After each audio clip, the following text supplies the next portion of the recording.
This episode is sponsored by Lookout Games.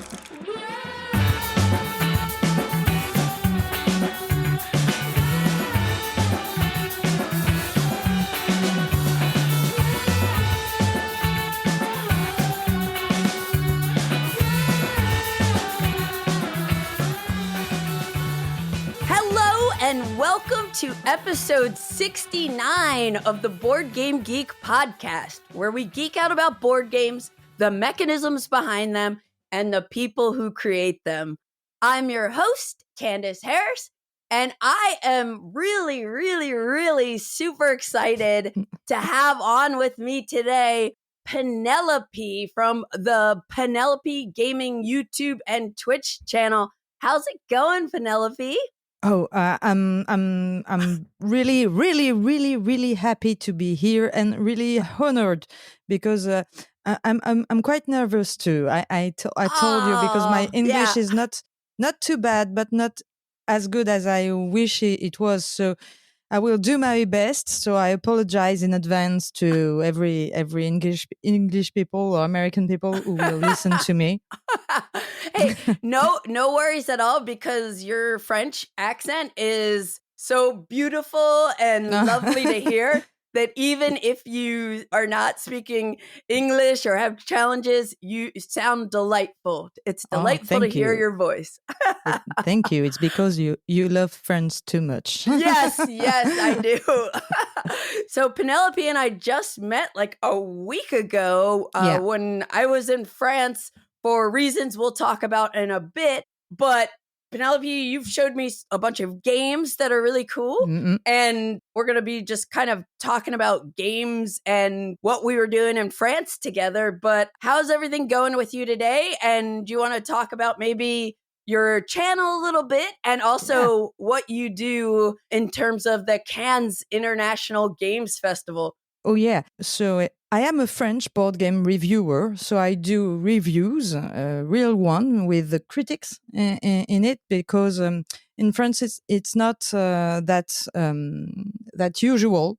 We mostly have presentations of game and everything, but not too much critics. So I have a Twitch channel where I do reviews playing. I do full play of games and I do the review at the end.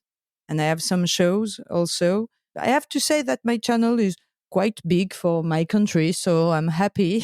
Yeah.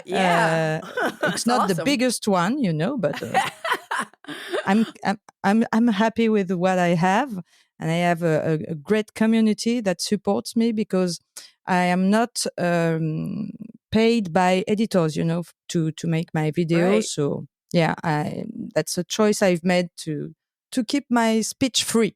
I don't know if it means something, but that's why I wanted to say. Yeah, you don't want the influence of taking money from the publishers. You want to be able to play the games and express how you feel about it without any like biases or anything. In a good or a bad way, but because sometimes when you paid, you want to be meaner than you will be, because you're asking yourself, I don't want to be too gentle because I have been paid, So I don't know what I think about the game anymore, so I prefer not to be paid, and so this is my community who's paying me to do what I do. And I have been a member of the Trick Track show, which is a big show in France, which has ended, but it was the Trick Track channel, which one the biggest channel before it had. Gotcha. And now I'm in a Monde de Jeux. We have a show together which called Les Infos Ludiques. So it's like news, Once per week we spoke about new games and etc. And now the big thing for me is that since 2 years I'm a member of the French As d'Or jury, which is the most prestigious prize in France. It's like the Spiel, but for France. Yeah, it's like the French version of the Spiel des Jahres. Yeah. That is so cool. And I love that you started your channel, and that, as someone who's also very passionate about showing the love of board games to as many people as possible and just sharing it, it's really awesome that you started a channel to do that too and share the passion and excitement of board games. That was the main idea, and I wanted to be useful. So to show at the beginning, I was showing games that were not released in French and that I found at Essenspiel or that I found when I was looking at your channels from America. So it's a pleasure to share the passion that we have about game. Yeah, very, very awesome. And I hope to one day make it to Cannes because I know that's a really, really big place. Festival. It's not that big, but it's really awesome. I never said that word correctly. Yes! We got it first here, everyone, on the Board Game Geek podcast. Penelope's first time saying something is awesome. Yeah, it's awesome because you have to think that it took the place in the same place that the Cannes Film Festival. So you have the sea, you have the big scene, the red carpet and everything. You have cool. It's kind of magic, So you have to come one day. Awesome. Yeah, I'm gonna try to make it out for that at some point. So many cool things happening around the world in the board game scene. I love it. Penelope, since you and I met in France and you introduced a lot of different games to me, we have a lot of games to talk about. Yeah, I love We have a lot of games to talk about. So today we're doing an extended Fresh Plays episode, but we're also going to talk about a little bit why I was in France and, how we met and why we met. So because of wine. We met because of wine and amazing baguettes and yes. and a weird wine, which was called Le Vieux Pape. But nobody will understand this phrase, the old Pope. Yes.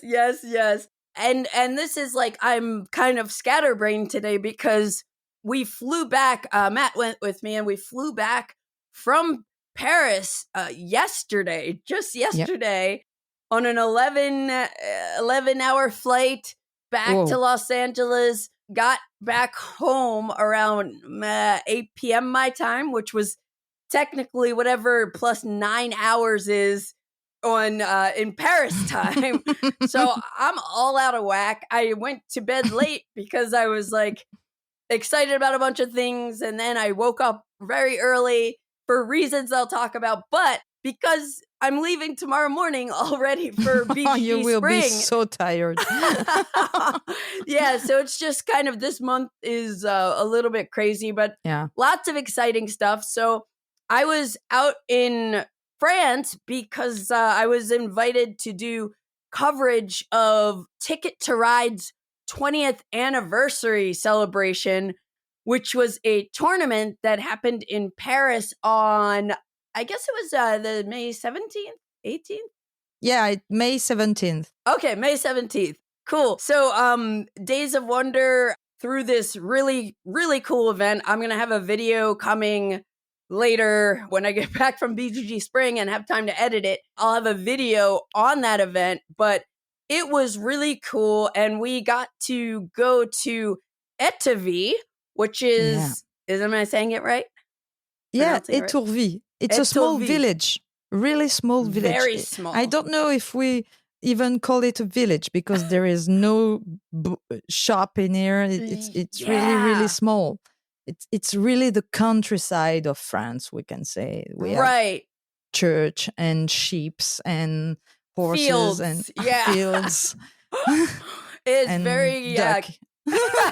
Yes, ducks, swans. I think it has a population of maybe 100 people, but I don't even know if there are that many. But it's about 2.5 hours outside of Paris. Yeah. And Bruno Fedudi, every year, I don't know when it started, has a gathering. Yeah, I think the first time was more than 20 years ago. Wow. Yeah, it's an old gathering. It's like the gathering of friends of Alan Hermoun. Yes. But smaller and French. And it was to bring friends together to play games, and a designer and a publisher around the common passion of games. Yeah. And I think at the beginning there were just 20 of them. Now it's more than 150. Okay, But yeah. it's only the happy fews, you know. You are very privileged when you are coming to Étourvy. It's Hey, really I was so honored to be there. Like I don't think I've ever met or I had ever met Bruno Faduti before. And He's great. yeah, he is. He is. And I found out he's into like a bunch of weird music, which I love too. And for me, it was just really nice to connect with so much of the French gaming community.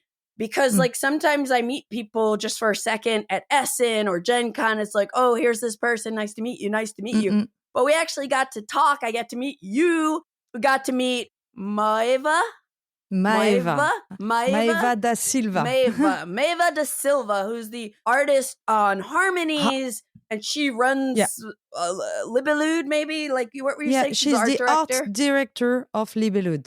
Kind of important. yes. Which and she's great. Yes, she is fantastic. And one of the most exciting things, like this whole trip was very magical for me, but we got to talking about music at some point at one of our meals. And it's also really cool because this is a very international podcast, but for people who live in America, North America, one of the things that was really special about this gathering was that for every meal, we sit down, everybody, we have all these tables, everyone eats together, you take time to talk and get to know one another. And it was really, really special. But Maeva talked about that she brought with her a handrum. And you I lost my mind. She gets completely crazy. And they went behind the building just to play drums without everyone. Yes. I'm a huge Björk fan, and for the past me too. Yeah. And for the past that's why we get along so well. For the past several years, or not several years, several albums, when Björk tours, she has a percussionist with her named Manu Delago, and he plays handrum. And he has like some like his own albums where he's playing handrum. And this is like, picture a UFO, like a metal flying saucer that's maybe, I don't know, like 2 feet wide. And it's a drum, but it's a melodic drum. Like, and I think like some of its roots come from like steel drums, but it sounds just magical. Magic. And so Matt and I have been talking about buying one forever, but we're like, where are we going to get it from? You know, like, I think there might be some people in America that make this instrument, but we were like so excited. And it was funny when I discovered it, Matt was in the bathroom and then he comes back and I'm like, babe, guess what? And then he lost his mind too. And we were, I will definitely share of all of it. I have a video. So I have the remember. Yeah. It's an unforgettable memory to be playing with this. And it was Maeva's, you know, like it was so cool to meet her too. And yeah. So anyway, that's just like a taste of what I experienced for the first time being in Étourvy with all these wonderful people. Yeah. I hope people had spoke to you, because French are usually known to be not too, you know, friendly. Yeah, we are a little bit cold because we don't want to push people to get too close, to force people. We want to leave them with their private space and private. We don't want to force them to do things with us. But when you get to know us, we are not so bad as we look. It was awesome. I feel like we had, maybe there were 6 of us from America that were there. Yeah. And I know that usually there aren't many people there that speak English as their, primary language. So everyone was really excited and welcomed us. And it was just so cool. But you were the event. Maybe you didn't realize it, but for us to have you there, it was quite a thing.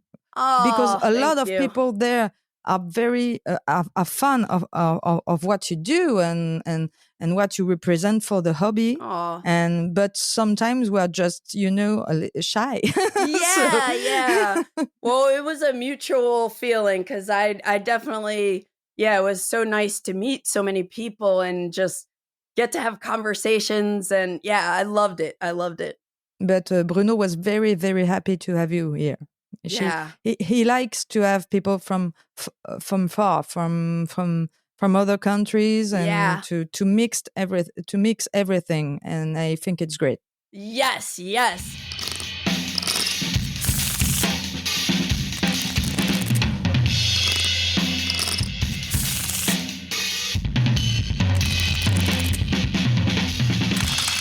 Just before heading to Étourvy, we were in Paris. Matt and I were in Paris, and we got to meet up with our good friend Roman, who is a blogger for a website called Le Labo des Jeux. Le Labo des Jeux, yes. Okay, thank you. That's what I was like, please say it, Penelope. You said it really well. Better than I speak English. Thanks. And I know you do say a word very well in French, and I hope you will say it during the podcast, but I will not say it. I'm waiting for you to say it and explain why you know it now. Hey, all the listeners need to know is I learned some things when I was in Paris. I learned some things. Maybe we'll keep it PG. Okay. But my friend Roman met up with me at Playin', which is a board game shop in Paris that's also has an area where you can play games, and they have a library. And Roman, he's one of my he's into trick-taking games a lot. So often I will get a message on WhatsApp like, hey, have you played this? You need to play this, or you need to play that. And always like ahead on things that I don't even see. And I really appreciate it because we definitely have similar tastes. So with that, I'll start first with a game that I know we both played. I played it for the first time in Paris before Étourvy. And then I think you played it for the first time in Étourvy? No. Yeah, but the year before, when it was only a prototype. Oh, okay. I was going to say, you're ahead of the times here. But it's a game called Zenith, and it's amazing one. It's really good. It's the second game, I think the second big game from Playpunk, who is the publishing company who put out Captain Flip. It's the publishing company of Thomas Provost and Antoine Boza. Yes. That's why it's good. and it's very good. And Zenith is designed by Gregory Gerard and Matthew Russell. Yeah. And they're the designers behind Castle Combo, which was a huge hit, really fun little tableau builder that came out last year. Both of these designers are growing strong these days.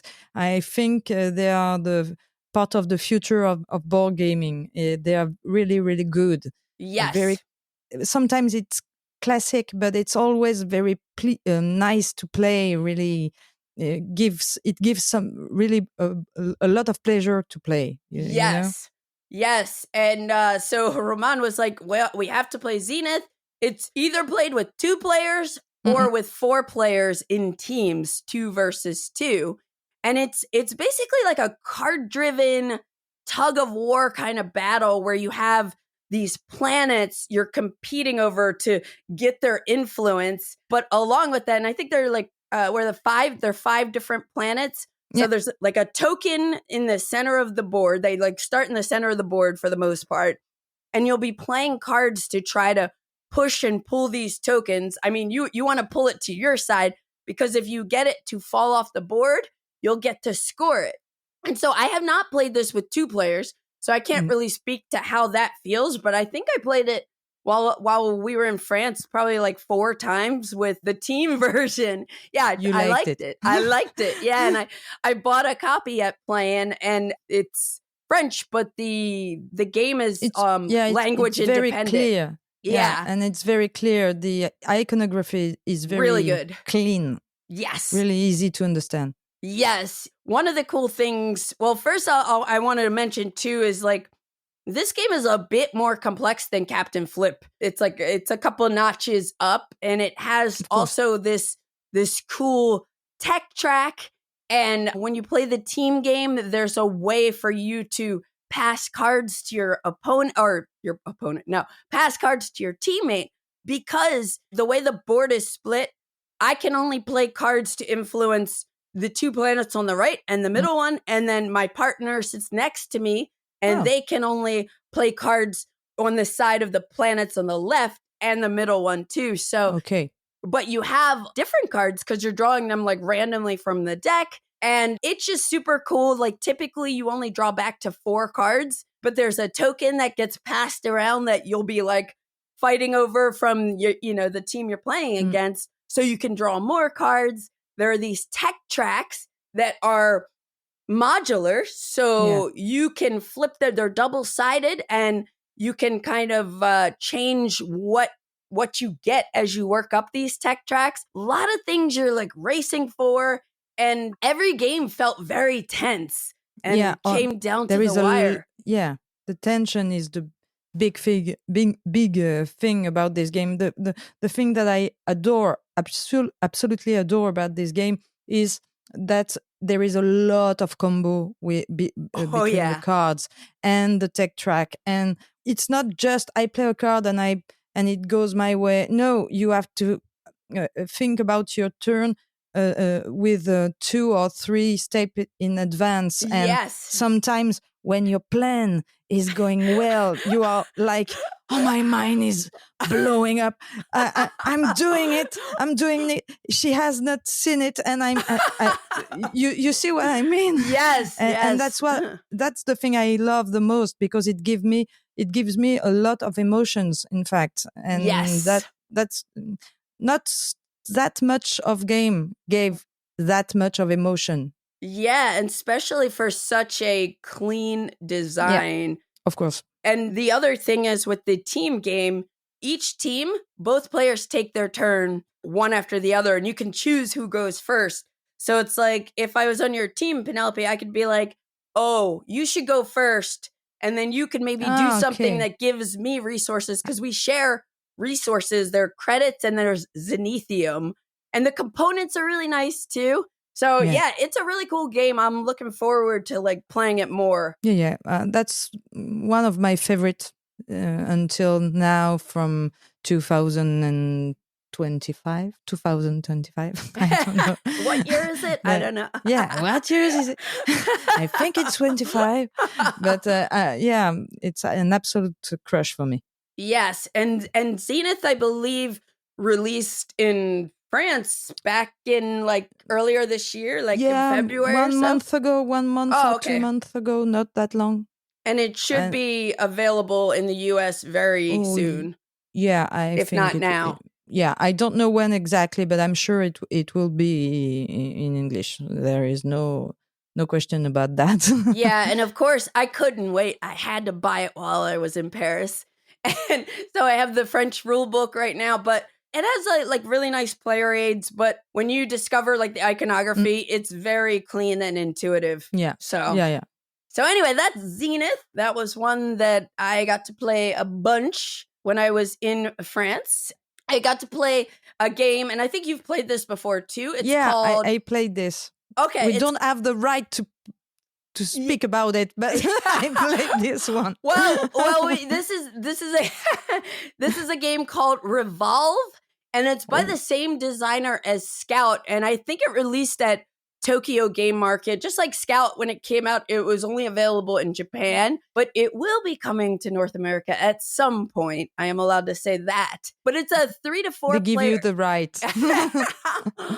I don't have the right to speak about it in France, So. All I'll say is it is the designer of Scout. It is a shedding game, but it's got a kind of different twist to it, because the cards have 2 numbers, which I think same as Scout, where you can like flip them, but you can rearrange cards in your hand freely. It's not like Scout where you need to keep them the same. And then now I'm trying to remember how this one works, because I'm thinking about another game we'll talk about later with card combos. But I think it's essentially, you can play runs or single card. Oh yes, okay, wait, I remember. I have played this one only one time, and it was some weeks ago, so I don't remember it well. All right, I got it. I just remembered. So basically, if I play first, I play a card from my hand, and I could play 1 card, 2 cards, 3 cards, I think up to 5 cards as a combo. Then the player to my left, if they play the same number of cards, they have to play a higher combo than me. Yeah. But like if I start with 3 of a kind, which I think I could start with like 3 cards, they could play a single card. And then so you have kind of like multiple card battles around the table. But there are a couple cool little twists. One is that you can never pass. So you have, besides playing a card, you can add a card from your hand to someone else's meld. Oh, are they say all same number, or can you do runs? No, I think it's all same number in this game. I think it's also, I'm just getting confused because of jet lag. And I played so many games recently. But it happens to me all the time. But I can't help you on this one because I'm the same. So okay, so here's what else I remember though. When you beat a combination, so let's say I played 3 3s and Penelope, you play 4 4s. You beat my 3 3s, so I have to take those cards, pick those up from the table, put them in my hand, but I flip them upside down, which sometimes can be helpful, or it's sometimes not helpful because you're trying to get rid of the cards in your hand. And it's kind of like a panda spin. Panda spin. Yeah. Yes. It's I was going to do the comparison. So yes. You did it kind of like, yes, it's got that panda spin thing with that. When I think a panda spin, when you pass, maybe you pull the card back and flip it upside down. I mixed the two of the games a little bit, so I don't take my chance to explain anything. No worries. Let me fumble. Let me fumble on my own here. No. But the other thing is, so you can play a combo that kind of beats something on the table, in which case, whoever you beat, they take their cards back in their hand upside down. You can play a single card to add it to someone else's combo, and sometimes that will trigger their combo to now beat something else, in which case somebody has to pick up their cards and flip them upside down. You can also just decide for your turn to flip your whole entire hand upside down.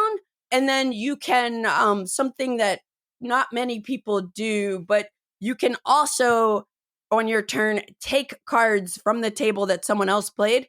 And again, you take them into your hand upside down. So it's a lot of like, you're getting rid of cards, but you're having to pick up cards. And you want to be the first person to get rid of your cards, because whoever goes out first gets 2 points. Whoever goes out second gets 1 point, and that's it. And whoever gets the 4 points wins. So that was really cool. I've only know a couple people who had it, who got it probably from Tokyo Game Market, but I really liked it. Yeah, it's not that easy to win. It's kind of tricky. It's a tricky one, for a trick-taking game. No, yes. it's not a trick-taking It's shedding. Game. It's shading, but it's kind of tricky. And yes. Sometimes you play and then you take the card back into your hand and you say, "Oh my God, that's not what I wanted to take," and you realized it just on when they're flip into your hand. So you are. Yeah, but then sometimes it's good, but sometimes it's a good surprise. Sometimes it's not. Yes, and we will talk about another game a little bit later that is the main reason I'm getting confused is because there's some similarities. It's an easier one. It's an easier one, and And it would be possible for me to help you on this one, yes. so it will be easier. And then the one other game I'll mention that I got to play with Roman is a game called Cult. It's spelled CVLT.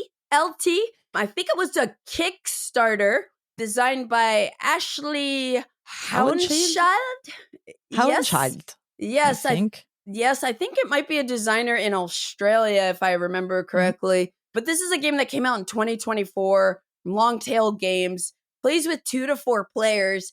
And it's, I'll just say, my kind of trick-taking game because it has this cool, kind of a unique drafting mechanism where after we play cards into the trick, whoever won gets to draft one of the cards first. And they get to, when they take it, they have to decide if it's going to be put face up in their tableau or face down. So I like that.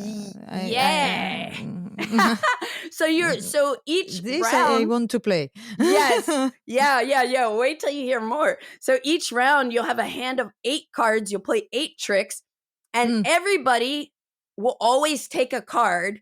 And by the end of the round, you have to have 4 face up and 4 face down. And the ones that are face down are going to be half of the cards that are going to be in your hand for the next round. Okay, I like the pitch. Yes. And then the ones that are face up are going to go into kind of this public tableau, and you put them in order, and they may be worth points, or people can screw you over because the way they're worth points, let's just say, for example, in my face-up cards, I had a 5 of the green suit.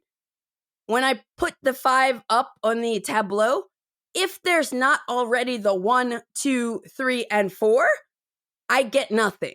But if when I put the 5 up there was already the 1, 2, 3, and 4, I get 5 points. So you get the value of the card's points.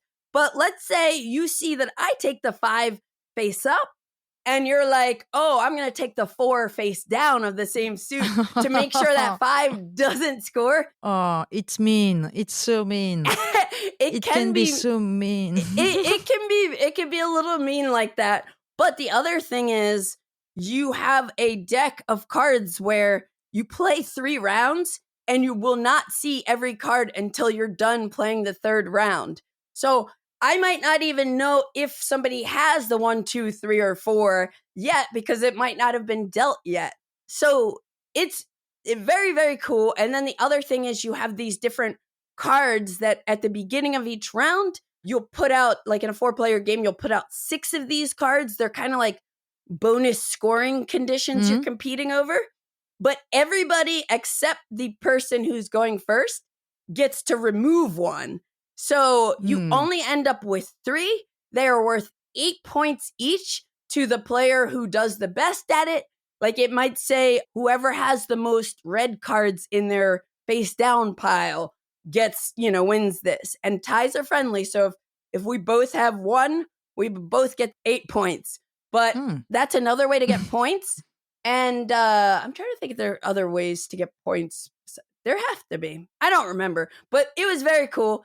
I liked it a lot. And sounds cool. Thank you so much to Roman for hooking me up with a copy because he bought, and I have to connect you guys too, because he bought for the Kickstarter, he contacted the designer to make sure he could get a bunch of copies sent to him so he could share it with other people. And he saved me a copy, and I'm very, very appreciative. But I like this one a lot. It's Cult, and it's CVLT. And I'm sorry I didn't play it with you. I think we were about to play it, maybe at some point. Yeah, I don't know. I think before you taught me the game that another game that we'll talk about in a bit, we were gonna play that, but then it was like, maybe because the box that I'm seeing now on the internet, because I've just made a research, maybe it reminds me something. So maybe I've seen the box, but I didn't play the game. But it sounds really cool. That's the kind of game I want to try. Yes, you would definitely love this one. And you're in Paris. I'm pretty sure. Yeah. I'll put you in contact with Roman, and you can play it with him because he has it. You in California are going to put me in contact with someone in Paris. Yes. Yes. Of course. Yeah, you have such connection. That is one of the crazy things that I love about the board game world is like I'm meeting so many awesome people from all around the world. That's true. Now my connection with people in France has grown. I got friends in Belgium, everywhere. I think you're going to be French sooner or later. Italian. Yeah, I know, but you will see that French are even better. Cool. Well, I mean, so far so good after that last week. But well, let's jump to something you've played recently, Penelope. Either at Étourvy or just something you played recently that you were excited about. I've played the Stupor Mundi. Stupor Mundi, I don't know how to say it exactly. It's a pretty heavy game, but not too heavy. It's a Euro game in which we are playing Frederick II vassals. Okay. And it takes place during the 12th century. And Stupor Mundi is the name that people were calling Frederick II, and it means the wonder of the world. Oh. And he was considered as the biggest ruler, the first big ruler of the world. And in this one, you are the vassal of this big king, and you will summon allies from around the Mediterranean Sea. You will build structures in your castle, so you will be, and that's the thing I love about this game, because the castle is, in fact, you are really going to build a castle. Because you have wooden pieces, big wooden pieces that makes a castle at the end of the game, just in front of you. And you have the castle of Frederick II in the center of the board that you're going to build or destroy if it's in your interest or not. And that's a pretty neat thing. If you want, sometimes you just decide, do I build a tower or do I destroy a tower, because I'm going to score on the wall and my neighbor is going to score on the tower. So you have something to do with the castle of Fredericks in the center of the game. You also are going to. It's like in Terra Mystica, when you build the castle, unlock. You're unlocking pieces, abilities, and so your abilities is going stronger. Yes, and the whole game is about. There is a very good mechanic, in my opinion, very clean and very easy to explain. So the game is quite heavy, but the main mechanic is that you have cards. You have a hand of cards, and you're going to play a card, which you are going to play whether face up or face down. If you play it face up, you're going to do the action on the card. If you're playing face down, you have two arrows on the card that are pointing on two sides, and you play it under your your player board, and it will be pointing in direction of actions you have on your player board. And then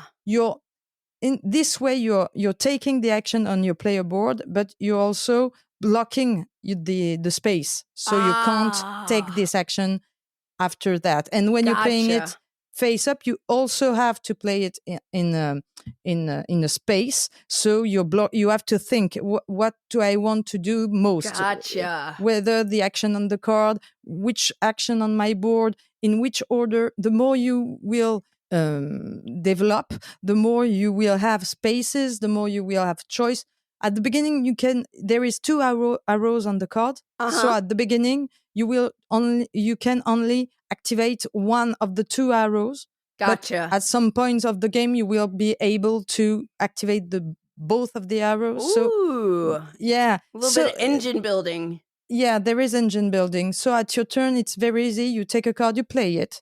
And the other thing I like is that there is deck building, because when you're going, you're saying all the things I love. This sounds not so too cool. much. Not too much deck. It's okay. not a real deck building one, but you have to. You have a ship and you're going to travel around a board, which is the Mediterranean Sea, and you're stopping by in harbor to get allies, which are cards, or maybe you go to the market to buy some resources, or maybe sometimes you just buy cards for your hand. This is the part of the deck building in the game. I hope I'm not too chaotic in my explanation, but no, it's like everything you're saying. I'm like, this sounds awesome. Like, you know, I had never heard of this, and I saw the board after you mentioned you're going to be talking about it, and the table presence looks really, really cool, and all this card play, like that's my jam. The game is not. It has some default, you know. It's not perfect, but I love it because I'm a big fan of historic, realistic medieval game. That's the kind of game that I like, when the theme makes sense, when I learn something with the game. I didn't know anything about Frédéric II and Stupor Mundi, and now I know something, you know. So that's the kind of thing I love, and the art is very. You see the box. I showed you the box before. I think it's beautiful, and it has a big table presence, and it flows well. It's fun to play. It gives some epic moment and some moment that you, like I said before. Oh, my brain is the best. And clever. You feel clever. Sometimes it doesn't, but sometimes yes. And yes, it's not the best heavy game I've ever played, but it is the one that recently brings me joy. And I wanted to speak about it because that's the kind of game I want to speak about. I love it. I love it. Stupor Mundi. And is it out now, or is it something coming later this year? I think it is at the beginning. It is a Kickstarter. Okay, so it's coming in France by in a month, and maybe it will be released at the same time in other countries. But I know there is some issues with the Kickstarters in America. We didn't spoke about it, and I don't know if it's easy or not. But because of that, I don't know where it will be released in America. But I think it will. Okay, I hope it will for you. Yes. And if it don't, I will bring it back. I will bring it with me at Essen. It's a big box to pack, but I have a lot of things to bring at Essen. With baguette and wine. And cheese. Totally. Oh, okay. That sounds really cool. I'm gonna have to check it out. So that was Stupor Mundi. And I think the name is kind of badass also. Stupor Mundi. Yeah. Awesome. Well, let's talk about some of the games we played in Étourvy. So, and I guess like before heading to Étourvy, I got to go to the Asmodee office in Paris, and we got like a tour, and we got you had the big tour. The big tour, had some amazing pastries. Oh my gosh. I gotta stop thinking about it since I won't be in Europe for a while now, and the food was just incredible. But I got to play, and I also should mention it was me and Matt from the Board Game Geek perspective, but Z Garcia and Camilla from the Dice Tower also were on this journey with us. So they were in Paris with me at the office, and they got to play this game with me as well. And it's an upcoming release, I believe, called Take Time. Yep. Designed by Julien Protier. And Alexis Piovesan. Yes, it sounds so much better when you say it. Thank you. Because it's French. Just because it's French. And this is a game from Libellude. And so the art is, the presentation is just stunning.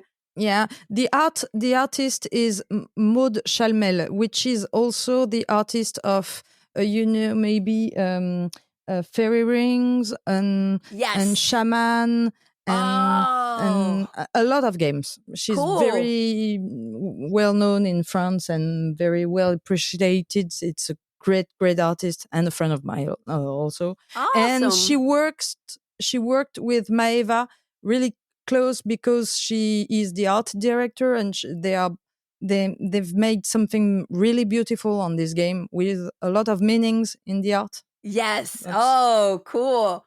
Cool. Yeah. So basically, it's a cooperative game where you have, it's almost like kind of scenario driven. You have these envelopes that have a bunch of different clocks, and you're working together with your teammates to place cards around the clock without communicating. You're trying to kind of like fulfill different conditions. Like usually the value of the cards cannot total to more than 24 on any like that's a basic rule. Yeah. Yeah. And the very first clock you play, they take that away so you don't have to worry about it. Mm-hmm. But sometimes it's like, okay, I think there were 2 different color cards maybe. And they're like, okay, this part of the clock must have only white. 2 cards, and only they have to be white. But the other trick is, because it's all time related, going around the clock, the sum of the cards that you play has to increase. Yeah. And you're mostly playing cards face down. Like you get a number of cards that you'll be able to play face up so that you can give your team, your group that you're playing with, some information. But you're playing a lot face down, and you need to make sure that at the end of the round, once you reveal all the cards, that the very first tick on the clock is lowest and the next one's higher, next one's higher, next one's higher, next one's higher. And I will just say we played 2 clocks and it got hard on the second one. We were confident on the first one. We're like, okay, it's easy. we are professionals, you know. We know games a little. We've played before, so it's easy for us. Right. Yeah, but I can already see, like, I don't know how much. Yeah, exactly. I don't know how much of take time that you had the opportunity to play, but I like that it's kind of scenario based, but not like a campaign. Like you can just pick an envelope and you play through a number of clocks, and there's the cards are beautiful. It was just really, really neat.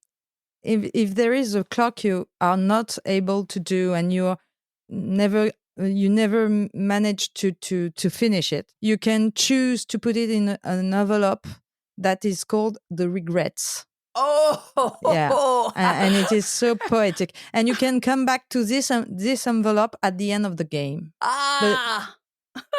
So it's the regrets envelope. It has great ideas. I love this game. I think it's kind of a masterpiece because there is so much emotion around the table when you're playing it, and when you're thinking that everything is going to go well, then you discover that nobody understood anything about what the other one was trying to say. Yeah. And sometimes you can laugh at I have big laugh, but I was dying on the table because nobody was understanding the other. So sometimes it took some time to grab it, but when you have it, it's great. And it's a really cool game. I think it's kind of a magic game. Yeah, I think it's going to be available at Gen Con, maybe. Yeah, it's going to be released in a few months. Sometime this year. I'm pretty sure it's sometime this year. Yeah, sometime this year. That's for sure. The other thing is, like, I don't remember the amount of cards that you have in your hands versus the amount that are in the deck, but I ended up playing a 3 on the second tick of the clock, and I played it face up to give my team information, but then I quickly realized by their groans that nobody else had low cards. Yeah. And we were just like, okay, we're screwed. I should have played exactly it first. The kind of situation that can happen. You're looking at the others and you're saying, what are you doing? And this is so much fun. So much fun. Yes. Yeah, I'm looking forward to playing that one more, and that's take time. What else did you get to play recently? I've played Tir Na Nog. Have you played Tir Na Nog? I have not yet. It's a game that I've discovered at Essen in last year, and that I've been able to play again at Étourvy. It's a game from Isaac Chalef and Jason Slingerland that is going to be released in French this year. Okay. It's not an information for you, but for us it has its importance. And it's published by Grand Gamers Guild, and it is played from 1 to 5 players. It's kind of a simple game with a kind of a beautiful art, I think. I've seen it. It looks really cool. It's a Celtic game. The theme, I wish it has been more important in the game. Prominent in the game. It's just, Celtic that and magic this and but the art is beautiful, so it works. The thing I love about this game is that you are putting some cards in the center of the table. I think it is 5 cards on 3, and it like a tableau with cards face up, and we all have 3 people, 3 meeple, that we say in French, and of course you say it also. But it doesn't sound as nice. Sorry about with that. My accent. and meeple, and you're going to put one of your meeple at every turn in between 2 cards in the center of the area. And the first phase of the game is that everyone is going to put all of their 3 meeples, one after the other, in between cards. And this is when the game is played, because I'm putting myself here, so I want this card or this card, and so you're going to put your meeple just around to block me or to take the card before me, because at the end of the phase we will go counterclockwise and we will take back our meeple and taking a card with it. Yes, okay. and it can be very mean, because the card you were going to have, it's going away with the meeple just in front of you. Whoops. And sometimes you can end it with no cards at all, and your meeple is just staying alone in the center of the table. But don't worry. Then you have the choice to take a card that is left and that nobody took, so you have the choice. It's not that bad. Okay. Yeah, it's not that bad. But the card you take, you put them in a tableau in your player area, and you have 3 lines with 3 different way to score, and it's kind of simple. And then you put the card on your tableau. Sometimes it has power that you can use, activate, use. But the main thing is the way you're going to score. I think the scoring is pretty clever and simple and clever. And you also have the cards have colors. So when you put them in your tableau, you will score also with a majority of area of cards. Gotcha. So you have to think about that in the same way. Yeah. And the scoring cards, there is a lot of them. You can change every kind of scoring card. Like you have to use scorecards of the same value in your line. So gotcha. That kind of thing. But the thing that I think is really, really clever and it's a twist that I adore. Is that in between thing, with the placing the meeple to just I place it and I take it back and I take a card, and so it creates tension. It creates a lot of interaction between us. Yeah, I think, and that's the thing I love. Not that it's not my favorite game of all time, right. But that thing, I want to see it in other games. I want to. I think it's really, really, really good. So that's Tir Na Nog, and I think it's already released in your part of the world, country. Yes. It's not in my part of the world. But. Are the cards like language independent for the most part? There is not too much language on it. The phrases are short. Okay. And there is not text on every card, so you can manage to play it. Yeah, I play it in an English version. Okay. Yeah, but my English is perfect, so it's so good. It is the best. No. You do great. I've never had a problem understanding anything you're saying. Understanding is not a problem.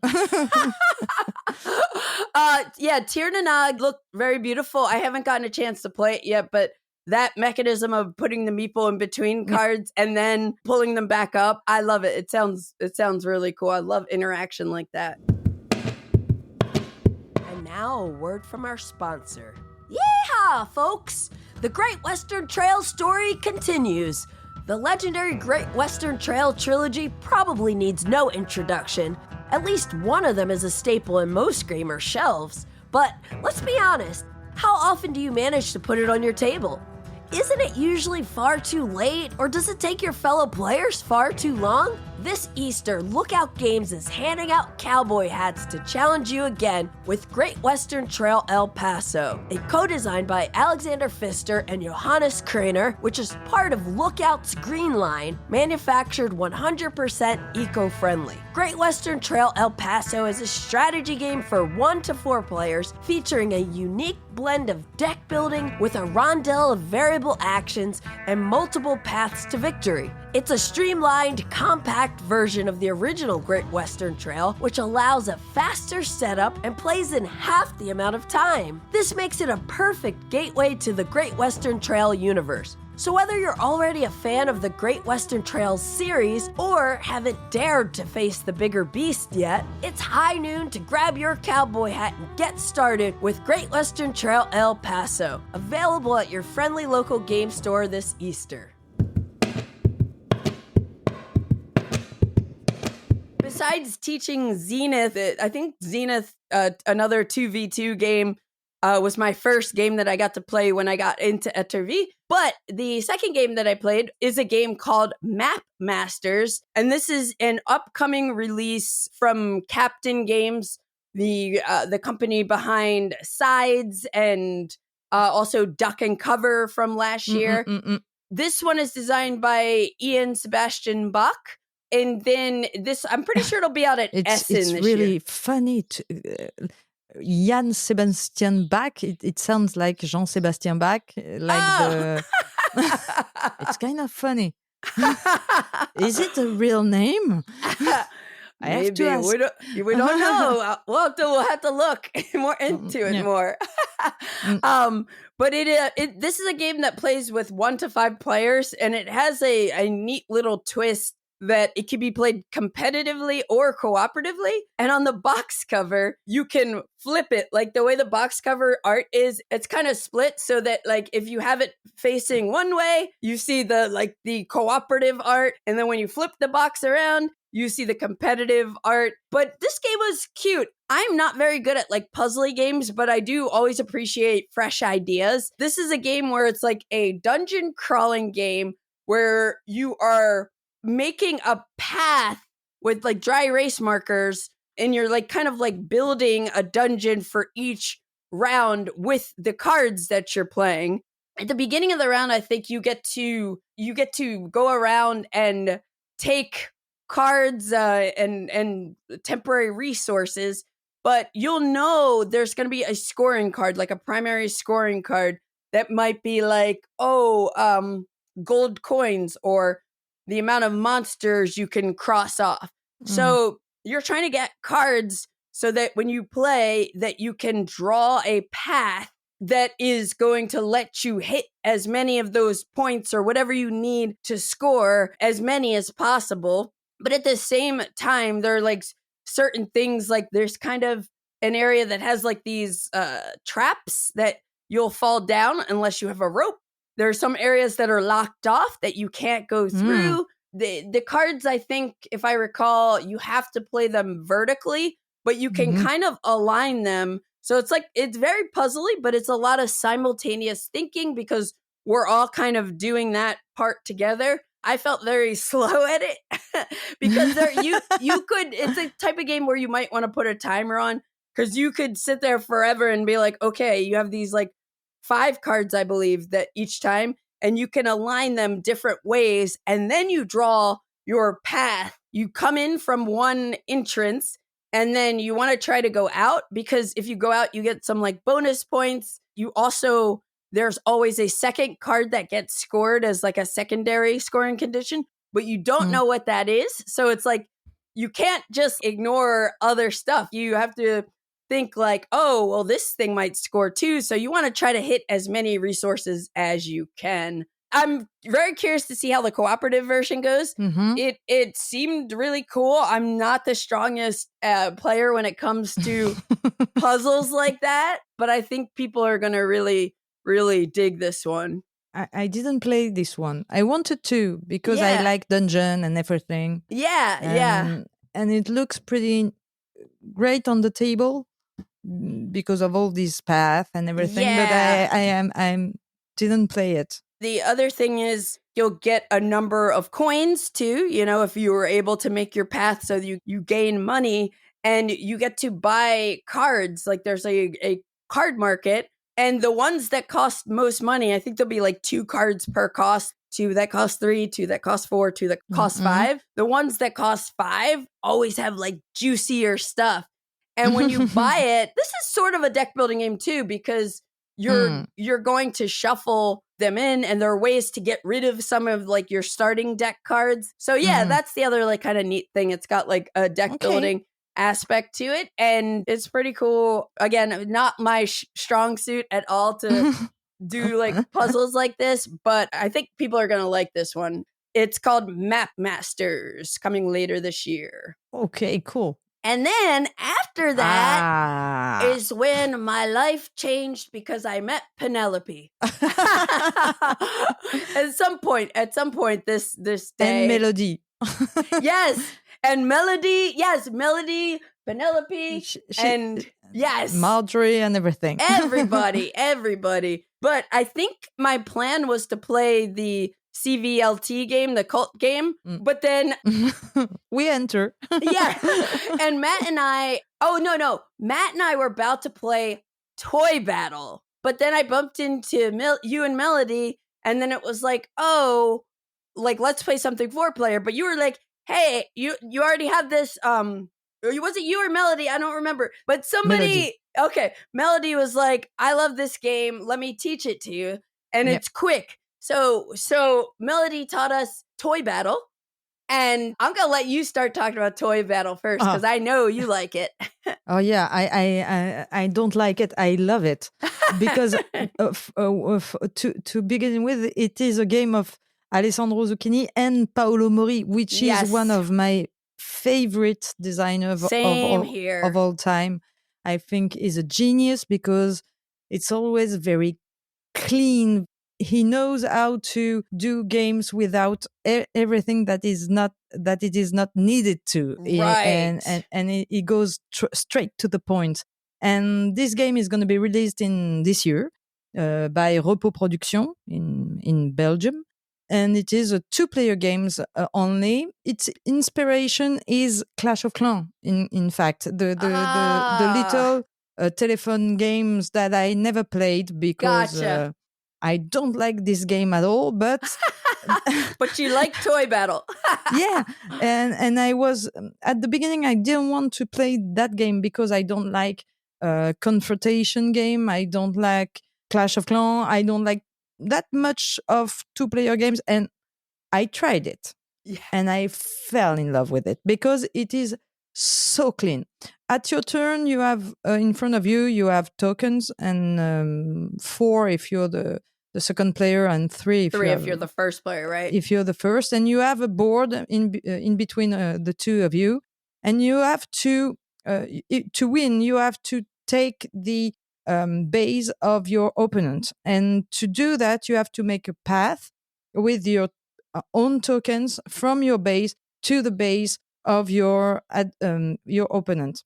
This is one of the way to win. The other way to win is to have 7 stars or more. It depends on the board you're playing with, because the rule will change. But the stars are taken on the board when you, I don't know how to say it in English, but you surround a you zone. surround different areas. Exactly. If there's stars in the middle, you get to take it with your pieces. But the main way to win is to take the opponent's fort, and you want to win this way and no other way. And the rule is really simple. At your turn, whether you play, you have to play a token on the board, or you have to draw two new tokens to put them on your rack. Yeah. And when you play it on the board, the whole game is that you have powers on those tokens. So there is the Scully one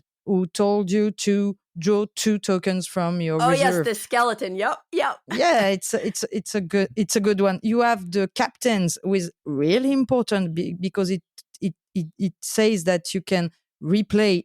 Get an extra action, take another turn back to back. Immediately. So if you have 2, you can put 3 tokens in the same turn, and it's called Blitzkrieg. And you have a token that will discard an opponent token just adjacent to yours, or there is on their rack. One. Yeah, on the rack. You have just the big one with a 7. Which is a like T-Rex. Dinosaur T-Rex. Yeah. And because you have values on these tokens, and the main rule is that you can put your token on the opponent's token if the value is exactly stronger than your opponent's one. But there is always the quack. Twist. There's a twist. Quack, quack. There is always, because there is a token that's called the quack that you can put on every it's like every a little kind rubber of tokens. ducky. Yeah, the rubber ducky. and but no, anybody can go on the rubber ducky also. So yes, and that's it. You have the rules, and now you know the rules. You're just going to play. And you want to play and play it again and play it again and play it again, because it's really quick. You will have, games will take place in between 10 minutes or 10 seconds. Yeah, because depending on how it goes. Yeah, depending on how you play. But it is very tense. It is very there is a part of luck in it, but you doesn't feel it that much. You have the feeling a lot that of strategy. There is a strategy. You have to, when you have a bad hand at the beginning, you have to be resilient to make the best of what you have. Yeah. Just waiting for the good tokens to come. And because if your opponent has the good at the beginning, he will not have the good after. Later. So right. if you manage to resist, yes, you can win. And that's the kind of game where you can have I don't know how to say, but when you can play again, back to back, or no, there is, when you think there is a winner, but everything is you never know exactly who's gonna win. And it has epic moments, and I love epic moments. Yes. So Toy Battle is definitely one of my favorite games of this year, and one of the games that impressed me the most, because that's exactly the kind of game I want to play. I want to see, because it's so clever, so neat, so great to play. Yes, I totally agree. And this is another reason you need to meet Roman at some point, because when we showed up at Plan, Roman was playing Toy Battle. And he's like, have you seen Toy Battle yet? And I was like, no. So you have very similar tastes. But yes, I was very excited. I didn't get to play it when I was in Paris, but they had it in Étourvy. So I was very excited to play it. And Melody taught us and was helpful. She saved me a bunch of times, because we thought Matt was going to win. But then it's but I can do this. I can do that, But then what it came down to is Matt was able to take over my base with his ducky, the rubber ducky. I was that was such a shame. But I had shame moment. Yeah, and I had so many moments where thank you. But I had a lot of moments where I thought I was going to lose, and then I was able to figure something out. Yeah. Matt did a strategy initially where his first couple of turns, he just picked up tiles. So he would have a lot of options to choose from when he was ready to start playing them. But the other thing to mention about this game, I don't remember exactly how many tokens you have, but they are, I think you have 24 actually. And I know this because we played it on the airplane yesterday on the way home. and I accidentally dropped one of my tokens because we were kind of drawing them from out of the box, and there was it just kind of slid down, and I was like, I had to count, and I was like, I think I dropped it. We didn't find it till like we landed in LA, and we were like looking around the floor. But we found it. All pieces are accounted for. It was the rubber ducky too. He was trying to to fly away from the plane. But guess who won on the plane? Me. It was you. I won this time. And I was doing some neat stuff with cutting off his supply lines because, like you said, like you have to kind of make sure everything is connected back to your base. There's also a monkey that you can play, and the monkey's special ability is you can break that rule. So you can place a monkey anywhere, but subsequent pieces that you play, if they're not monkeys, they have to kind of be connected. And there are multiple boards that are very colorful. Like they have different themes and styles, and they like change like little minor rules. Eight boards in the box. Yeah. And they're all great. And see, I wanted to play more, but then because I beat Matt, he didn't want to play again on the. I mean, it was a little challenging on the plane, because we had both our trays out and the board was extended across. But this is kind of like. It's like a great abstract strategy game a little bit abstract, but I love the theme of the toys. And like one of the boards is like, it looks like you're at a water park. One looks like you're like in Candyland or something. Oh yeah, there's one that's a scary one. Yeah. But it's very like, it's such a clean design because it's like, you're doing the same thing and you might have a couple rules changes on each of these boards, which gives you variety. The other thing is the components are like really, really nice. Like you have these wooden racks, like you're playing Scrabble or something. The actual cardboard tokens that you're placing on the board feel nice. They're chunky. I don't know how much it's gonna cost in America, but in France it's amazing. They've managed to do that amazing production for a very cheap price. 25? Less than 25, I think. Wild. So it's wild and it's great. Because it's not the case of a lot of games lately. It has been hard, and now the games are going a little bit cheaper. Yes. And it's a good news for us because it was not like that these late years. But I love this game.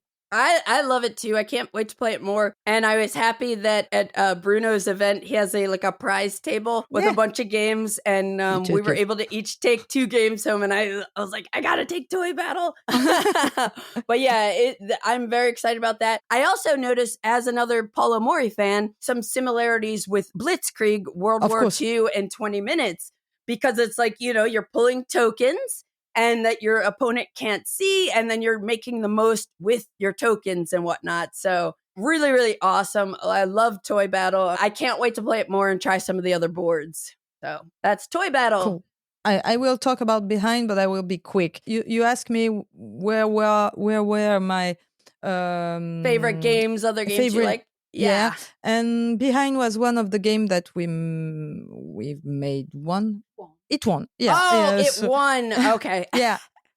It won the middle prize, the Initié. I don't know how to say it. It's Kennerspiel. It's like Kennerspiel, but gotcha. It's between family and expert gotcha, game. Like strategy. Yeah. The middle. Exactly. Okay, gotcha. The middle category. And it is a game designed by Cédric Millet that has been released in last year. Easier. And it is published by Kif Edition, and you can play it from 1 to all the number you want, but it's best at 4. And it is a cooperative game. It's like a puzzle. It looks like a puzzle. But all the pieces are square. And you have to put, when you have 3 puzzles in the box, and you have to put the puzzle you're going to play out of the box without flipping the tiles. You have to keep the tiles on the right side, because you're going to look the tiles laid out in front of you and assemble them logically, and not because of the forms of the shape of the pieces. Right. It is the logic, the things that are on the tiles that will tell you how to assemble them. Sometimes you can put tiles in several positions, but only one position will make sense. And you have to finally manage to make a tableau, a rectangle that makes sense, because there will be enigma, there will be sentences, there will be things on the tiles that tells you how to assemble the tiles.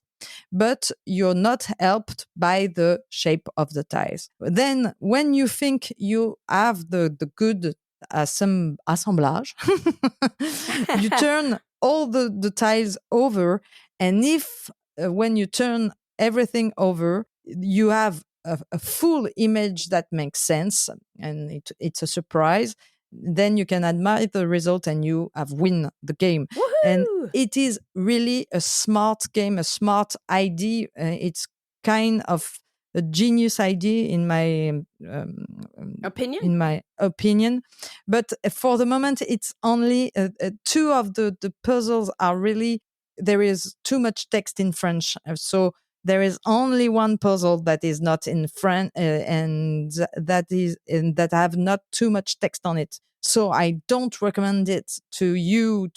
You have to wait until it English comes. Version. I hope it will come in English, in the English version. Maybe it will not. If it doesn't, I will give you a box, because it's kind of a unique game. And it has a unique feelings, and it's not easy to play. It's really hard to solve. You can spend 1 hour on one of the puzzle, 1 hour and a half for the hardest one. And melody that you've made is going to be one of the artists on the next box, because there is 3 artists on each box. And she's going to be one of the artists on the next one that is going to be released this year. Awesome. So that is behind. Yes. And I got like a small taste of it. And yeah, the puzzle definitely seemed hard, but we didn't have time to finish it up. Maybe I will bring you one at Essen. With the baguette, the wine, the cheese, and Stupor Mundi. Yes, Stupor Mundi. In the basket. The list is just growing and growing. So one that I'll mention just very quickly also that I got to play in Étourvy that I was very excited about, and perhaps Matt was most excited, but it's Star Wars Battle of Hoth. This is an upcoming game from Days of Wonder, and it's based on a small one. Yeah, just a minor little. Who knows about this? Nobody Star Wars is IP? Expecting this one. I think. People doesn't give a shit about this game. Yeah, this is just a few words. So yeah, you might have heard of this IP called Star Wars. I don't know if anybody knows about it, but this is basically a reimplementation of Memoir 44, which is a Richard Borg's like Commanding Colors series. Like there are tons of games that are built with this system. Most of them are historically based. So now you have a Star Wars version that Adrien Martineau. How did I do? Yeah, Adrien Martineau. But okay. I like your accent. Okay, all right, thank you. Martineau. Very good. Develop this version of it. Thank you. Merci beaucoup. And this will be out at Gen Con, I believe, this year. And it plays with 2 to 4 players. And we played a team game, 2 versus 2. We were the good team, the Rebel Alliance, and we were trying to get 5 medals. And our game was thrilling. It plays very quickly, just like I'd assume Memoir 44 plays, but I've never actually played that one. But this was a game where we were just like, you would hear groans, you would hear cheers, because my teammate Dylan, we were able to take out both of their AT-ATs, which are the big like machines, and then we ended up winning. So it was cool. But there's like a campaign with this. So congratulations. Thank you. It's a very lightweight game, but fun. Yeah. And so, and Matt loves Star Wars. So anybody who loves like Star Wars is probably going to dig this one. And I'm curious about the campaign and everything. But the production of the copy that I saw there was like really cool. It was super fun. I'm really into a lot of games I play with teams lately. So that's Battle of Hoth. Me too. It's a good feeling, teammate. Yeah. Hues Cues. I didn't know that game at all. So I know you guys in America, you've been familiar with this game because I've discovered it has been released in 2020. Yeah. 5 years 2020. ago. Yes. 5 years ago. So it's a game from Scott Brady. And I just have to say that, so it's a game where you have a lot of colors. Impossible for me to translate, but the most amount of colors you've never seen in your whole life on a board in little square.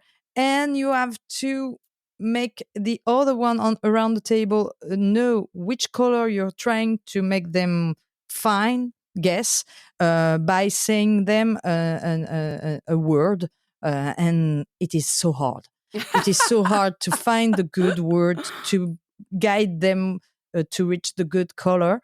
But I think I loved this game because I played it with my 3 or 4 illustrator friends that were there. I played it with Maeva, with Melody, with Simon Caruso, which is also an illustrator, an artist. And so they were the illustrator of the Loop, in fact. He was at Étourvy. Oh my gosh! I love the Loop artwork. And I love the Loop. Oh, I forgot to present you, but I will say I have to come next year then. Yeah. I just have to come next year. And he will be there, and he's a great guy.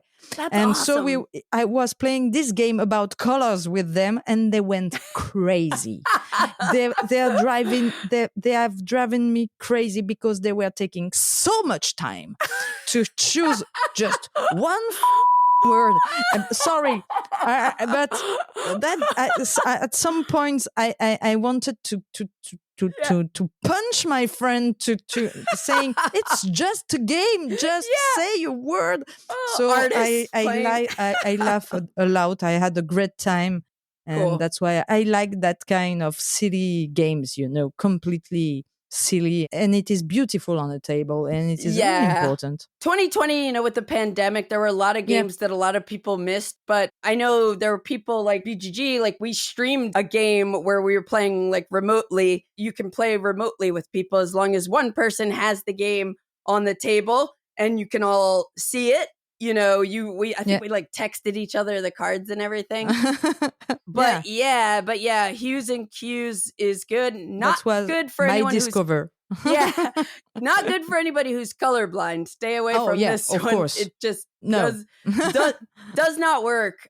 So in Étourvy, Bruno was showing off some of his new games, and one of them is Treasure of the Dwarves, which I think he was saying is his favorite of all time. Of all the games he's designed. He thinks it's the best game he've ever did. I don't think so. That's okay.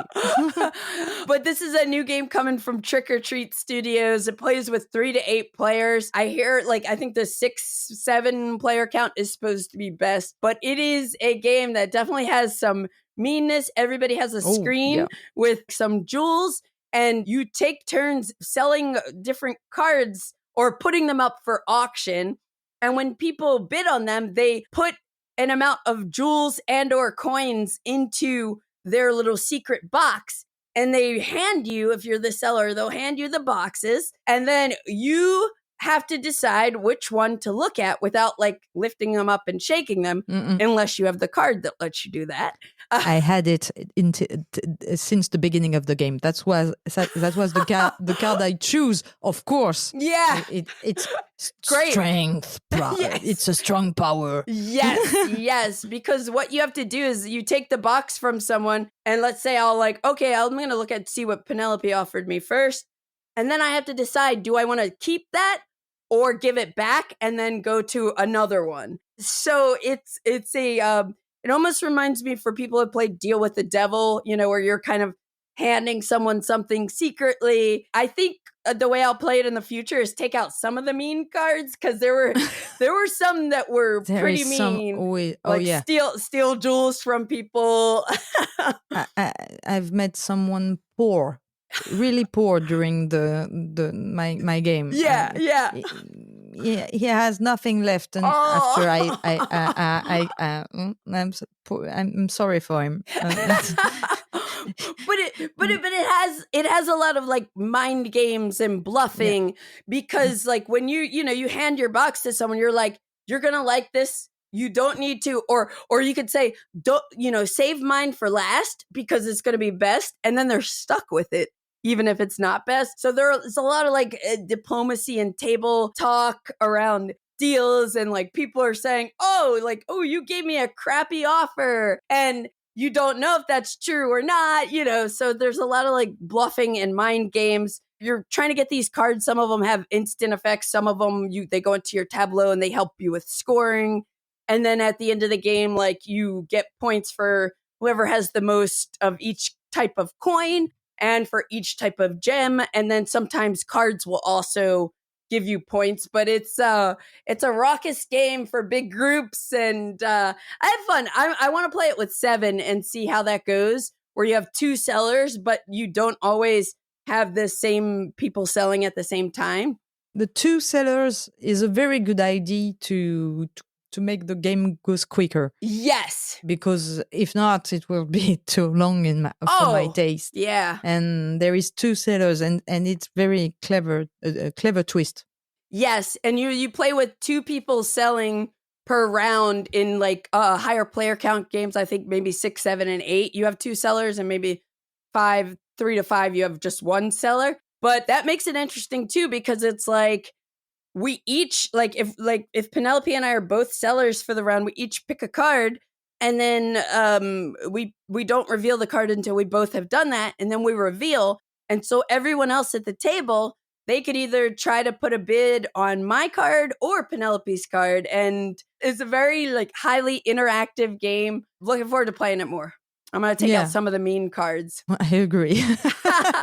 I know, like, I taught We Need to Talk, which I've talked about before. That there was a game that came out of the Game Market West from indie designer Brendan Fogg. I also played like Looping Louie, Stomp the Plank, Detective Club, because I got to meet Alexander Nevsky, who's one of the designers of Mysterium. And I was like, it was just so crazy. It's like we're sitting across from each other, and I had no idea that he was him. So that was like really wild, because Mysterium you. Yeah. Like, you just never know at this event. I never knew like who. I'm like, oh, you're the artist for this? Oh, you designed what? So that was very exciting. This year, there were less people than the usual time, because there were the Tokyo Game Market. But sometimes there is Philippe Despalières, which is the designer. Yeah. So the first time I've been to Étourvy, I played a game of Werewolf with the designer of Werewolf, and I was like, wow, it is incredible. I can't believe I'm doing this. And it's such a pleasure to do that. That's so cool. The game I wanted to play with you is DaDaDa, for sure, because it's a game about. Do you know anything about the game? I just looked it up, and I have heard people, like, I've heard a little bit. So no, I don't know much. Please tell me. In this game, you have cards with images on it, just kind of pictograms, and on other cards you have, I don't know how to say, but like onomatopoeia. How to say onomatopoeia? Syllables like hey, quack, pew, like those kind of sound, just sound. And you put some sound on the table, and you're going to create with the people around the table a new language, because you're going to take a card with an image, and you're going to say,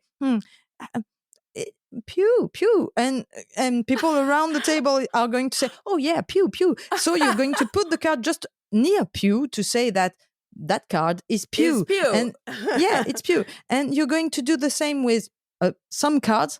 And after there is a convention around the table, and everyone is okay with what is on the table, you're going to take card, and you have to make a sound. You have an image, and you have to make a sound, and then you shuffle this card with other cards, and you flip them over, and the other has to found where the card is going, what card you were making the sound guess. for. Yes, making the sound for. And it is so much fun. And I think with you, okay, it would have been very, very, very fun. Looks like you'll have to put it in the basket. Play DaDaDa. Yeah, I put it on the basket, and I think this game we have to play after the bottle of wine I'm going to bring. Okay. But if you don't know about DaDaDa, it's really unique, and it's really unique. Yeah, and it's cool. Like we say in France, we say olni, which is like ovni, and I can't translate something like that, but it's like objet UFO. Yes. OVNI, but it's objet ludique non identifié, which means like extraterrestrial, like yes, very it's unique, very unknown kind of, awesome. And then I guess we'll just kind of close things off and mention two more games. So we were both because we never had enough. We haven't talked about enough games yet. But we were both at the Ticket to Ride 20th anniversary event, and it was really cool. I was there taking videos and pictures, and basically this event was a tournament with the 8 best players from Board Game Arena, and these guys had like thousands of plays of Ticket to Ride. One of them have played the game on BGA 20,000 times. Insane. And I have never seen Ticket to Ride being played like chess, but this tournament was like poker. Yeah. So there were 8 of them, and there were 3 rounds of the competition. They had 2 games with 2 tables, 4 players each, and then they mixed up the turn order, played a different map, and then they played again, and then whoever was the best total score after that played in the final game. The final. Yeah. You and Martin were doing a live streaming coverage of the whole event in French. We tried to cover it like in a sport event. Yes. So we were, like, the player is having 4 cards in his hand, and what is he going to do? But it was very hard because, there is hidden information in Ticket to Ride. They were always taking the card that were face down, and we didn't knew what were the objectives they had in hand. So we were making supposition during the whole time, but it was very fun. Yeah, I mean, and I thought like the way you two were running this whole show, I was like, they do this all the time. It looked like you were like very natural. And of course, you're speaking French, so I didn't understand what you were saying, but I believed you. I believed you, but it was a really, really cool event, and it took place at a place called Le Wagon Bleu. Le Wagon Bleu, which means the blue wagon. Yes, which used to actually be a train in 1925, the Orient Express. Exactly. And so they played on in an old train car, which was really, really cool. Small place. Yeah, a very, very small place. And it drives us crazy all day long. All the day cable long. And the wire and everything. We were like, oh my God. Yeah, their live stream setup was no joke. And yeah, it was a tiny spot, kind of an old time bar looking area. Also, you had different people from Days of Wonder and you were dressed too, like in like Ticket to Ride box cover clothing. So you had like I had no choice. What? You don't always dress like an old timey train rider? No. They bring me the everything. So everything was too tall for me. I too big for me. Yeah, I was too small for my costume. Yeah. But it was a really nice vibe that like so many people were dressed in these like old timey clothes. They had different versions of Ticket to Ride all on display. Also, even the prototype. Yes, the original prototype Station to Station, I think it was called. Yeah. Alan Moon's original prototype. But also another, speaking of people you didn't know who they are, you just like brush shoulders with them. But the artist for like 20 years. Yeah, for 20 years of Ticket to Ride, all the box covers, Julien Delvaux. Yeah. How'd I do? I got that? Yeah, okay. Pretty good, in fact. But the artist Julien Delval for Ticket to Ride was there and was like doing artwork, illustrations live, and that was just so cool because he would just like whip up these like really cool drawings with just like a couple different types of pen. We got a copy. We were sent home with a copy of the new Iberia expansion with a hand-drawn, art from Julien, and that was just super cool. And I know it's getting late for you, but I would love to just quickly once in talk a lifetime. about... I can stay here all the time you want. Hey, don't test me because we'll be talking all night. I know you have a lot of energy, but I also know that you didn't sleep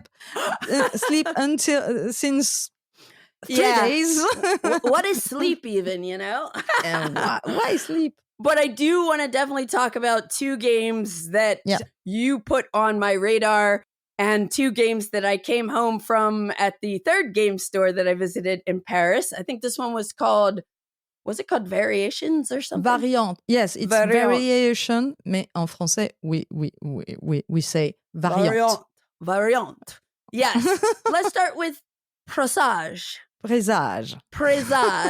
And we were just talking about the loop, and this is from the designer of the loop. Yeah, one of them, because in the loop, you have Maxime Rambourg and Théo Rivière. And that's right. And who was also at Étourvy.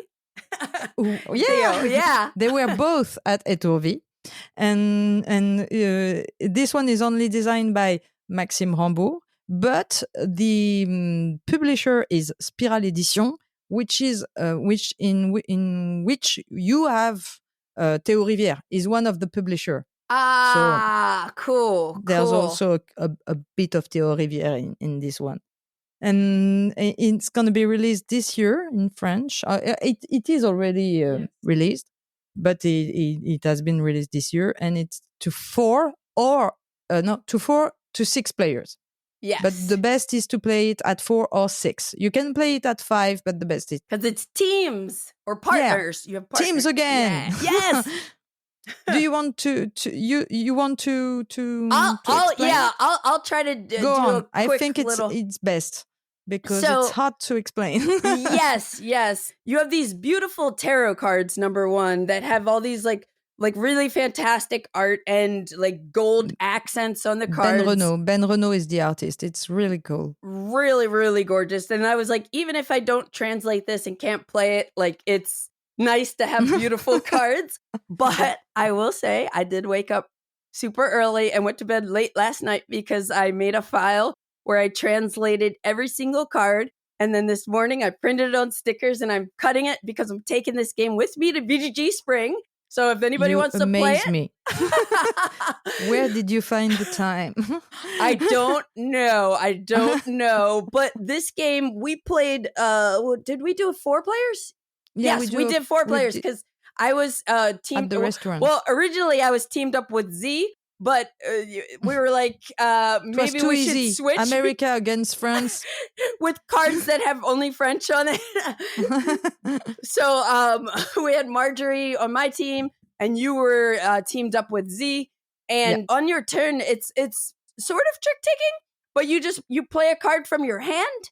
And it's a trick taking and a shading game, yes, in the same time. It's exactly what Maxime Rambourg wanted to do. Yes. This is the idea of the beginning. Shading and trick taking in the same time. And so you have cards that all have either like an immediate ability when you play it down on the table, or you have like some kind of ongoing ability, and you're trying to get rid of your team, one of you at least, to get rid of all your cards but one, I think. Yeah. Get down to one card. But the cards are numbered 1 to 35, and there are 4 different colors. Each color has kind of a range of numbers, I believe. That was on like the little player aid, and you're trying to get 3 points. I forget which other game is like this, where you score a point, you flip the card over. I think it's 2 points. When you won... Oh, that's right, 2 points. But you flip it, and then if you win again, it's like skull. You won. It's like skull scoring. It's a maximum 3 games at 4, I think. So the cards have a lot of effects. Like if it's the only yellow card, then you can discard it because you want to get rid of cards. And typically, only the player who played the highest card will be discarded. Doesn't matter what suit it is. But there are lots of ways where you can say, oh, put this card in front of another player, and then they have to put a card in front of you. And there are some cards that are like, this card will be discarded only when it wins. A lot of different play on the highest value card, the lowest value card. And it was a very cool team experience, I would say, even though I like had to Google Translate out on my cards. And there was one card I kept looking up and I could not remember. But I think I'm getting better at French from now translating all these cards. Of course. The thing which is great in this game is that even if it can seem, it seems chaotic because you're gonna put some powers and everything will be in chaos. In fact, it's a way to communicate with your teammate. When you play a card, he sees the card, and if you don't discard it, it goes back to your hand. So now you have information. Yes. Yeah, he knows what you have in your hand. And all the game is about how to make, if you see that you can't discard your card, you're going to try to help your teammate to get rid of one. So you're going to exchange card with him with powers. You're going to do what his card, if he plays a card which says it is discarded if there is a red card around the table, so you're going to play a red card if you have it. There is a real good team feeling in this game. That's Absolutely. What I like the most. Yes, I really enjoyed it. Our lunch came out, so we couldn't play the whole game. But very good lunch too, by the way. Yeah, that was a part of the egg, but but anyway, that game was it's fantastic. I will have my copies stickered up for BGG Spring to play it a bunch. Cool. Excited about that. So that's Presage. Yeah, Presage. And it's a very unique design also. Yes. I've never played something like this before. That's why I love it so much. Yes, and someone said there will be an English edition coming at some point. I think so. I could not wait. I hope so. So this was one that I took as a prize. Another souvenir I brought back. And yeah, really, really fantastic. And one more game. Another game you had me buy at last but not least. Yes. Odin. Yeah, this is the French As d'Or of this year. In fact, this game won the As d'Or, and it's a small game. I let you explain it. A small game, like these like small like those thin cards you see every once in a while. But they kind of have this like Viking artwork. The cards are numbered 1 to 9 in maybe like 5 colors. And on you're trying to get rid of your hand of cards. But the trick is, now I'm like gonna mix this up with Revolve. But you want me to explain it? Wait, no, I got it. This one. Wait, I got it. Give me another chance, please. Yeah. Okay. It is designed by Johan Go. Yes. Hope S. Wong and Gary Kim. Johan Go was at Étourvy also. Yes. And you played with him at Treasure of the Dwarves. Yes.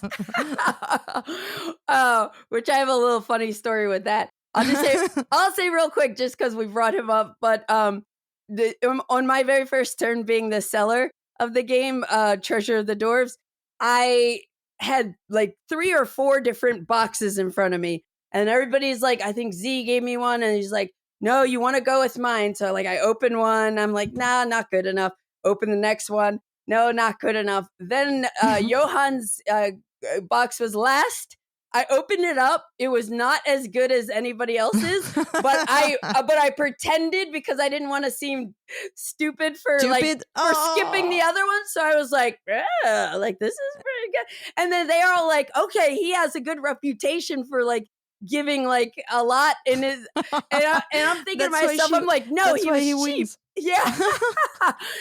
But anyways, this game, whoever's the first player, you play a single card. And then you don't have a choice. You do not have a choice. And then the next player either will play, well, you can pass. There's a lot of strategic passing in this game, but the other player either needs to play a single card that's higher than the value of the first card that was played, or they can play 2 cards. Not 3, not 4, not 5. You can only play the same amount of cards or +1. And then, so what happens is, let's say Penelope plays 2 cards, you're going to put whatever 2 cards Penelope plays, they all need to be the same color or the same number. And whatever number of cards are played on the table, you're going to arrange them such that the highest cards on the left, and they all go descending order. So like, for example, if we got later in the round and someone puts out of the pink color, a 3, a 7, and a 6, then the number on the table is 763. So everything has to be arranged like that. And when you beat, you always need the value of what you play has to be higher than the previous player. The thing that is really important is that you're forced to take a card that is on the table when you play cards. Yes, you play cards.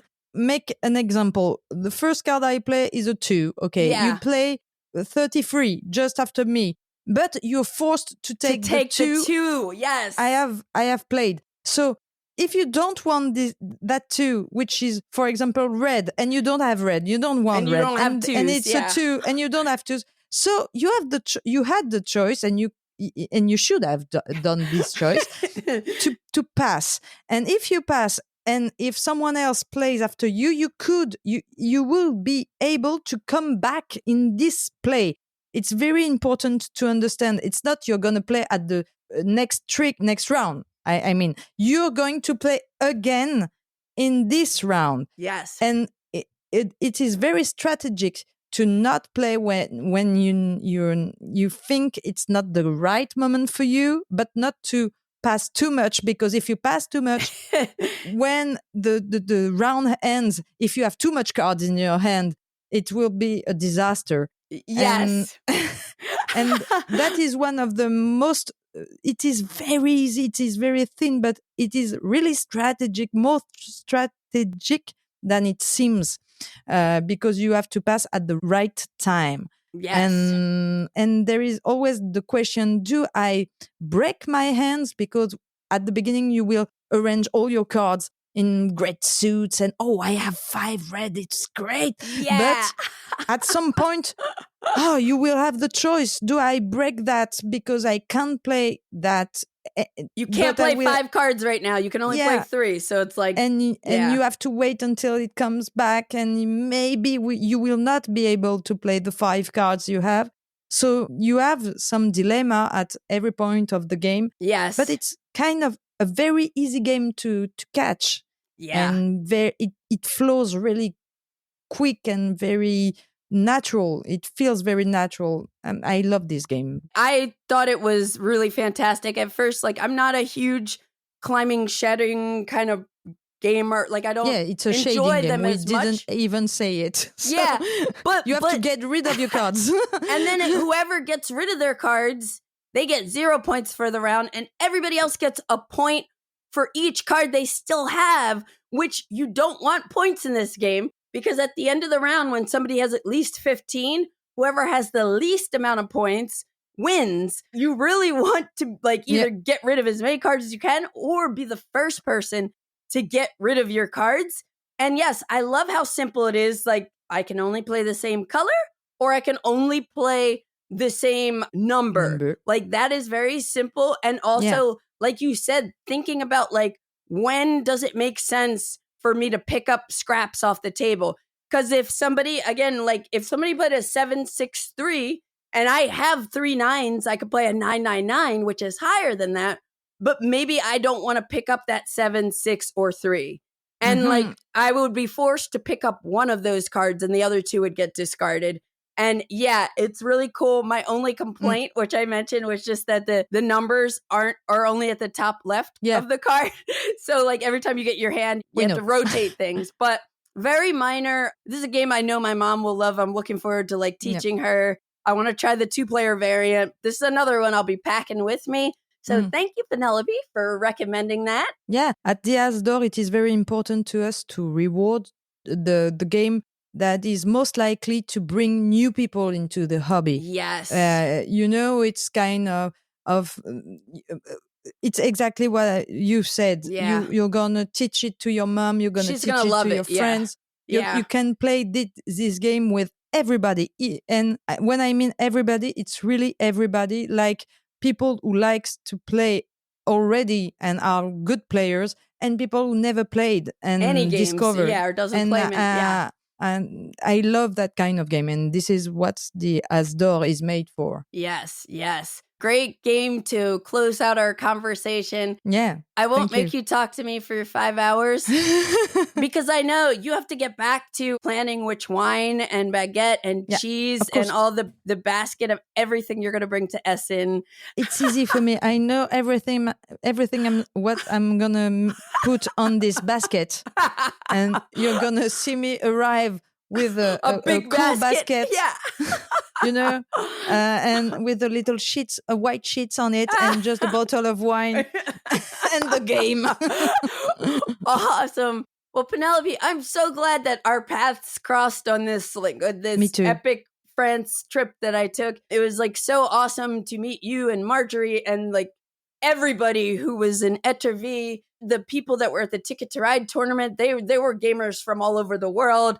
It was just like really such a phenomenal trip. And I love that you were down to record with me today because I was like, I'm going to be back in town for like less than 48 hours. Need to record a podcast. You're a crazy person. You're a crazy person. Yep. Even I is tired, so I don't know how you do. Yeah, because we did have a very crazy day of touring that mod setup that was like fantastic, but we did like an escape room at like 9:30 in the morning. Then we did lunch. Then we had a bus tour. Then we had a cruise. Then we did happy hour where we played Odin for the first time. I played it for the first time. Dinner, jam packed. It was a trip that was a week. But like we were at, Matt and I were at 3 different places. It felt like we were out of town for like 3 weeks, but in a good way.